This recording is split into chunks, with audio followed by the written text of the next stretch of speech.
ಪ್ರಸಿದ್ಧ ಯಾತ್ರಾ ಸ್ಥಳ ಮಲೆ ಮಹದೇಶ್ವರ ಬೆಟ್ಟಕ್ಕೆ ಜನಸಾಗರ.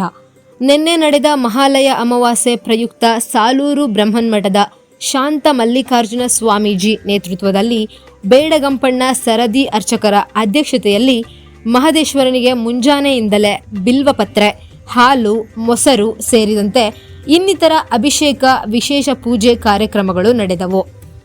ವಿವಿಧ ಕಡೆಯಿಂದ ಆಗಮಿಸಿರುವ ಭಕ್ತರಿಗೆ ಯಾವುದೇ ತೊಂದರೆ ಆಗದಂತೆ ನೋಡಿಕೊಂಡರು ಕಾರ್ಯದರ್ಶಿ ಎಇ ರಘು.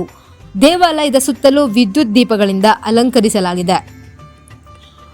ಮಹಾಲಯ ಅಮಾವಾಸ್ಯೆ ಪ್ರಯುಕ್ತ ಮಹದೇಶ್ವರ ಬೆಟ್ಟದಲ್ಲಿ ನಡೆಯುತ್ತಿರುವ ಪೂಜಾ ಕಾರ್ಯಕ್ರಮಗಳ ಜೊತೆ ಹರಕೆ ಹೊತ್ತ ಮಾದಪ್ಪನ ಭಕ್ತಾದಿಗಳಿಂದ ಬೆಳ್ಳಿ ರಥೋತ್ಸವ, ಹುಲಿ ವಾಹನ ಉತ್ಸವ ಮತ್ತು ರುದ್ರಾಕ್ಷಿ ಮಂಟಪೋತ್ಸವ, ಧೂಪದ ಸೇವೆ, ಪಂಜಿನ ಸೇವೆ ಮುಂತಾದವುಗಳು ನಡೆದವು.